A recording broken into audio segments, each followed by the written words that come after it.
రాష్ట్రంలో త్వరలో జరగనున్న 3 ఎమ్మెల్సీ స్థానాలను తామే గెలుస్తామని బీజేపీ ఎమ్మెల్యే రాకేష్ రెడ్డి ధీమా వ్యక్తం చేశారు. టీచర్లు పట్టభద్రుల గురించి కొట్లాడేది బీజేపీ పార్టీయేనని, BRS farm house party, Congress అవినీతి పార్టీ అంటూ ఆరోపణలు సంధించారు. అభ్యర్థుల సమర్థత, వ్యక్తిత్వమున్న వారికే బీజేపీ టికెట్లు ఇచ్చిందని రాకేష్ రెడ్డి పేర్కొన్నారు.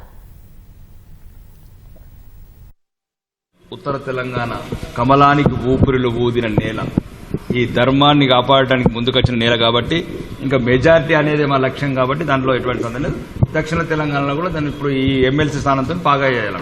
సమాజం మీద అవగాహన ఉన్న వాళ్ళు మీరు సరైన నిర్ణయం తీసుకోండి. ఈ రోజు భారతీయ జనతా పార్టీ తెలంగాణలో ఎందుకు అవసరం, ప్రజల గొంతు అయి నిలవాల్సిన గొంతులు మయ్యి ఫామ్ హౌస్ లో పడుకున్న పార్టీ ఒకవైపు, అవినీతి అక్రమాలు చేస్తున్న అధికార పార్టీని ఎదుర్కోవాలా, నిలదొక్కుకోవాలా, మీ సమస్యలన్నీ పరిష్కరించాలంటే భారతీయ జనతా పార్టీని మాత్రం గెలిపించాల్సింది.